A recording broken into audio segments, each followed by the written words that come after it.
only shortcoming, pun intended, is his height. He's 5'5" with a 67-inch arm reach. But as you can see, Terence Crawford reportedly paid a visit to Gervonta Davis ahead of his highly anticipated showdown with Jake Paul, offering valuable training insights and strategic advice. Sources say the two champions exchanged techniques and discussed fight approaches, showcasing a deep mutual respect between them. Crawford, ever the technician, was said to be impressed by Davis's sharpness and discipline, praising his exceptional talent and relentless work ethic. In a moment that caught everyone's attention, Crawford reportedly mentioned that if Davis ever wanted to share the ring with him one day, he'd welcome it, not out of rivalry, but out of pure respect for the sport and the pursuit of greatness. Gervonta Davis speaking about you. Is that ever a possible fight? Yeah, if he want to dare to be great, he can be like all the other fighters that's moving up 2 weight classes and, daring to be great. You would fight him. Man, tell him to come up there. He got to come to win 54. He said I got a glass chin, so tell him to come and touch it. Wow. Oh, man. Gervonta said you got a glass. He said I got a glass chin. Tell him to come and touch it. At 147? At 147. I'll make 147 for him. Ooh, see, oh, man. You're going to have a pre-camp. Then what the people going to say? Oh, he's beating up on little guys. Gervonta "Tank" Davis looks to be taking a page straight out of Terence Crawford's playbook, one built on precision, adaptability, and elite-level ring IQ. Crawford's preparation for Canelo Alvarez was defined by his seamless stance switches, impeccable balance, and unpredictable rhythm. And now, Tank seems to be adopting that same formula. His latest training footage reveals a new dimension to his game: sharp footwork, fluid angle changes, and even mid-combination stance switches, something rarely seen from him before. Analysts believe this evolution isn't accidental. Davis appears to be studying not only Crawford but also Jaron "Boots" Ennis, a master of dual stance dominance.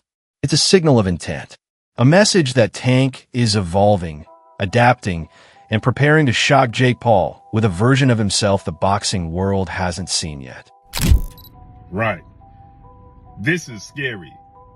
Gervonta "Tank" Davis is working on his versatility. We already know he has that ultimate equalizer, that special God-gifted one-punch knockout power. But he also can box. Gervonta "Tank" Davis, he's very durable, has a chin, never seen him visibly hurt. Gervonta "Tank" Davis also has great footwork and foot placement. And here you see Gervonta "Tank" Davis' only shortcoming, pun intended, is his height. He's 5'5" with a 67-inch arm reach. But as you can see here, he's working on his versatility. He's now working on fighting orthodox. He's naturally a southpaw. Now he's working on fighting orthodox. Great switch hitters, no diddy, in the sport of boxing. Showbiz the Adult, one of boxing's most outspoken commentators, made it clear the upcoming fight between Gervonta "Tank" Davis and Jake Paul has to deliver fireworks. He warned that if the bout turns into what many fear, a light sparring session meant to protect egos, it would be disastrous. According to Showbiz, a cautious, scripted performance would destroy both fighters' reputations overnight.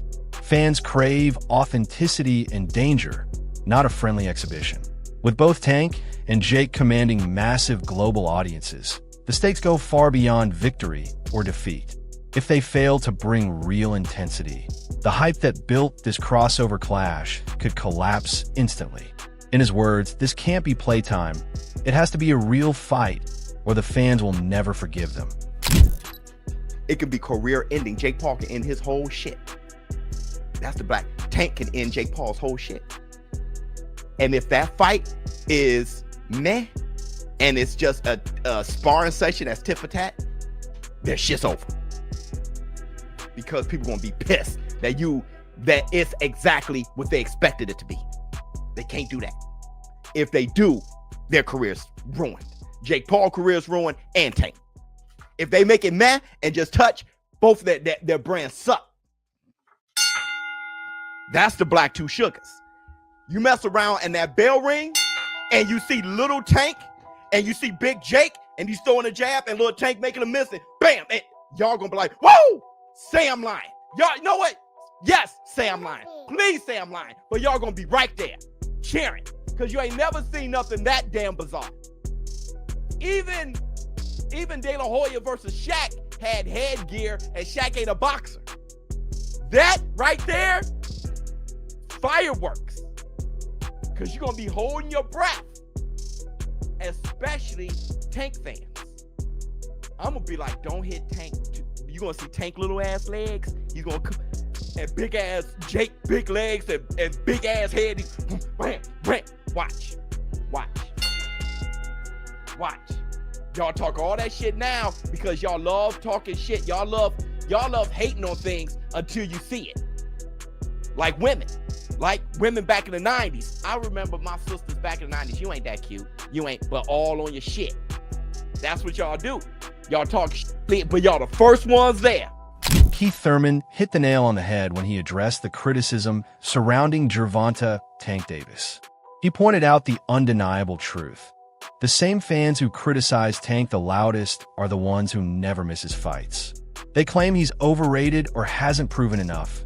Yet every time he steps into the ring, they're tuned in, commenting, debating, and sharing clips. Thurman explained that this hate watch culture actually fuels Tank's fame. Every negative comment, every so-called disappointment, only amplifies his reach and keeps his name in the spotlight. In Thurman's words, you can't criticize a man and still make him trend. That's support in disguise. And he's right. Whether fans love him or love to hate him, Tank Davis stays the center of attention, proving that even his critics are part of his success story. Really not happy with Tank. First off, don't watch Tank. Don't do it. You know what I'm saying? You support it, then what you doing? You can't not support and support at the same time, right? So if you're a boxing purist, then this fight with Roach is really more for you. It's going to be more up your alley, you know? If you just like all entertainment, all fights, all hypes, all everything, then you're going to want to tune in to the Tank and Paul's show there, you know, because that's all for entertainment. What's it? For entertainment purposes only, right? It's just say like somewhere in the small print of the promotion. For entertainment, don't do this at home, kids. You know, fine. Disclaimer. Yeah, disclaimer. For entertainment purposes only, you know. So, you know, it's money-making purposes only. You know, it is what it is, people. When Claressa Shields suggested that the only fight that truly makes sense for Gervonta Tank Davis is against Shakur Stevenson, it didn't sit well with him. Tank's response was cold and direct. No one has the right to tell me what to do. His message couldn't have been clearer. Fans can support him, but they don't get to manage him. That reaction comes from a deeper place. After his draw against Lamont Roach, many of Tank's own supporters turned on him, flooding social media with criticism and calling him overrated. That backlash clearly cut deep. Now, Tank's done chasing approval. His mindset has shifted. He fights on his own terms, for himself, not for validation. Says that, you know, pretty much the only people that can beat him is Shakur Stevenson, and I don't know who else he said. She thought that at a point in time that Devin Haney could beat him, but now she doesn't believe that. But so really the only fight that there is for Gervonta Davis is Shakur. What a mighty, mighty convenient argument. And Gervonta Davis responded, and basically his response was, "Come on, girl, stop talking about me so much because you're making me feel like I'm special." Right? So he pretty much just, you know, kind of blows it off. But I really think that there's something much deeper going on here, and it is that this. And I said it again. I said it in another video. I'll say it in this one. The Bud Buddies. The Bud Buddies are a crew of boxers that all hang around and worship Terence Bud Crawford. And the main two members of it, besides the people that are actually in Terence Crawford's camp, as fighters are Shakur Stevenson and Clarissa Shields without a doubt. Clarissa Shields is a huge backer of Terence and a huge backer of Shakur Stevenson. At the end of the day, the only thing she really cares about is what's in the best interest of Shakur Stevenson. And anything and everything she say is angled that way to get Gervonta Davis to do something that Shakur Stevenson wants him to do, which is really do all the hard work and then be there for Shakur Stevenson to become a star at the end of it. I'm telling you, man, I believe that to the bottom of my soul, that is the same plan that Terence Crawford ran on Errol Spence Jr. The matchup between Gervonta, Tank Davis, and Jake Paul doesn't fit the mold of traditional boxing, and that's exactly what makes it so controversial. As many analysts have pointed out, this fight doesn't fully represent competition. It lives somewhere between sport and spectacle. The biggest reason it raises eyebrows is simple. Both men are still in their primes. Exhibition bouts usually make sense when fighters are past their peak, like Mayweather's recent showcase fights. But here, both Tank and Jake are active, dangerous, and still climbing their respective ladders. That's what makes this event so unusual.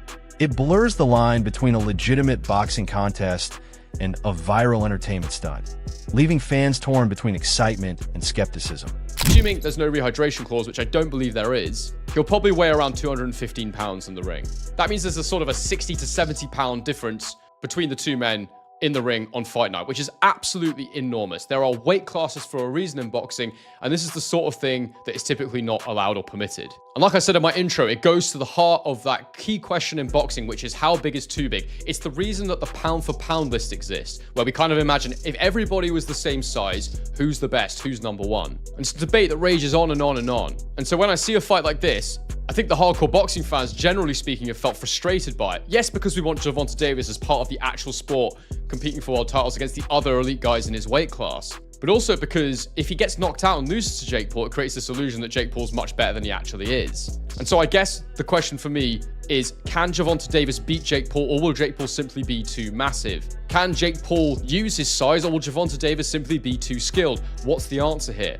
And in trying to answer this, I looked to history, and there's one fight that immediately popped out of my mind, and I thought, I wonder what the size difference was there. In fact, it may even be more significant, and it was, and the small guy won. Some of you might be thinking about it right now. It's when David Haye took on the monster, the absolutely ginormous human being, Nikolai Valuev. I think it took place around 2009. So at the time, I was literally a teenager.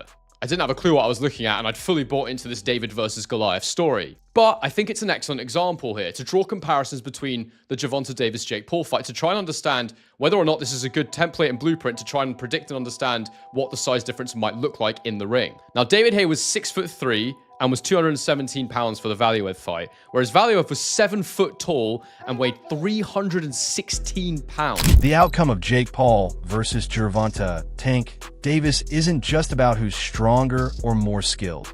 It's about the direction boxing takes next. If Jake Paul wins, it could open the floodgates for more exhibition-style clashes between influencers and professional boxers.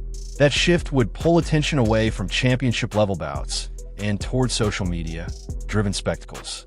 Fans might start believing that real boxing is too slow or structured, preferring drama over discipline. But if Tank wins convincingly, it could restore balance, reminding everyone that authentic boxing skill still outweighs celebrity hype. Despite the criticism, people can't look away. Many casual fans find traditional boxing too predictable. Jake's chaos brings unpredictability back into the sport. His fights are wild, strange, and impossible to script. And with Tank in the mix, that volatility turns explosive. For some, this isn't about legacy or rankings. It's about pure entertainment. As strange as it sounds, this fight perfectly captures what modern fans crave: chaos, controversy, and the thrill of the unexpected.